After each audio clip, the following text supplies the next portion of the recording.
Hello guys, welcome back to new story. किसी गांव में एक चित्रकार रहता था जो बहुत ही जीवंत चित्रकारी करता था, जिसके लिए वो अथाह मेहनत भी करता था। अपने बनाए चित्रों को बाजार में बेच आता, जिससे अच्छी कमाई हो जाती थी। उसके जीवन में उसकी 8 वर्षीय बेटी के अतिरिक्त और कोई नहीं था। अपनी बेटी से वह बहुत स्नेह करता था, साथ ही उसे अभी से चित्रकारी का अभ्यास भी कराता था। बेटी पिता के सानिध्य में जल्दी ही अच्छी चित्रकारी करने लगी। प्रत्येक बार वे अपनी बनाई चित्रकारी पिता को हर्षित होकर दिखलाती और पिता उसकी चित्रकारी देखकर बहुत खुश होते, मगर हर बार कुछ न कुछ कमी बतला देते। बहुत बढ़िया बनाया है बेटी, किंतु थोड़े और सुधार की आवश्यकता है। पिता की बात सुनकर बेटी पुनः सुधार करने लगती और इस तरह सुधार करते हुए उसके चित्र उसके पिता से भी कहीं ज्यादा सुंदर और सजीव लगने लगे। और ऐसा समय आ गया कि बाजार में लोग बेटी के बनाए चित्रों को ज्यादा पैसा देकर खरीदने लगे, जबकि पिता की तस्वीरों को अभी भी पहले वाली कीमत ही मिलती थी। लेकिन पिता अब भी बेटी के द्वारा बनाई गई तस्वीरों में कोई न कोई कमी निकालकर सुधारने को बोल देते। और एक दिन बाजार में एक व्यक्ति ने चित्रकार से कहा कि मैं आपकी बेटी द्वारा बनाए तस्वीरों से बहुत प्रभावित हुआ हूँ, अतः उसकी पेंटिंग्स की एग्जीबिशन लगाना चाहता हूँ। इसके लिए आपको उचित दाम भी दूंगा।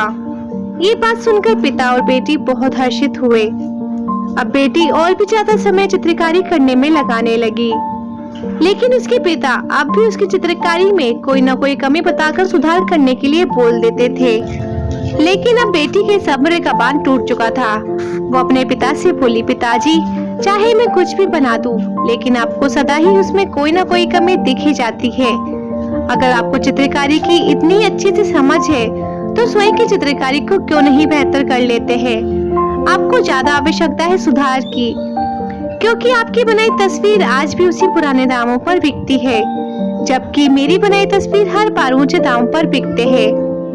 और अब तो मेरी बनाई तस्वीरों की एग्जीबिशन भी लगने वाली है, तो कृपया आप मुझे सलाह देना और कमियां निकालना बंद करें। पिता ने बेटी की बात सुनकर आगे से उसे सलाह देना बंद कर दिया। कुछ दिन तो बेटी के दिन खुशी में बीते। अब उसे रोकने टोकने वाला कोई न था। अपनी चित्रकारी पर मुग्ध होकर वो बिना पिता को दिखलाए ही तस्वीर बाजार में बेचने हेतु भेजने लगी।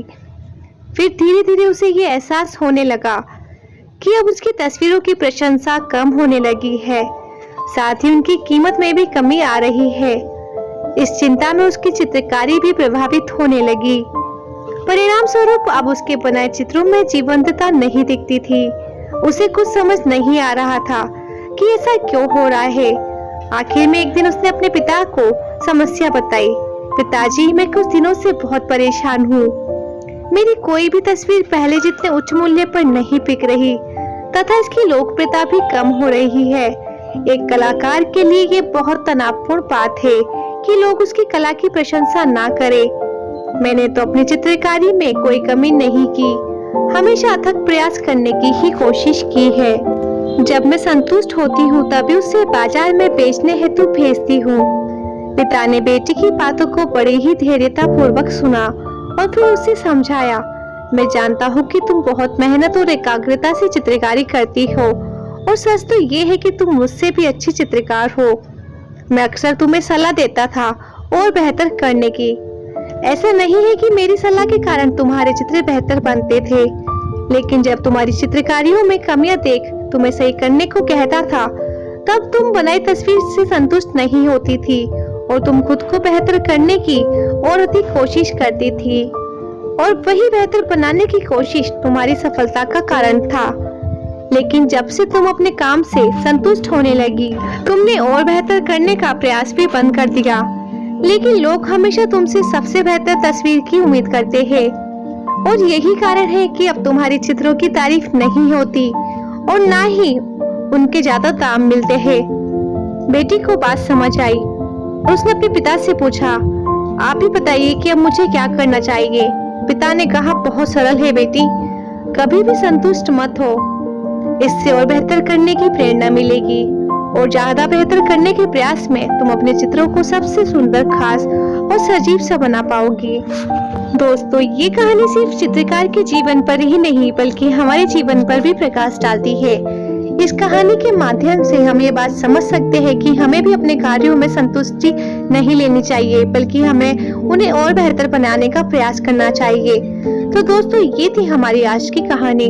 अगर आप लोगों को ये वीडियो पसंद आई है तो आप इसे लाइक कर सकते हैं, शेयर कर सकते हैं और ऐसी वीडियोस रोज देखने के लिए आप हमारे चैनल लाइफ लेसन स्टोरीज को सब्सक्राइब कर सकते हैं। Thanks for watching.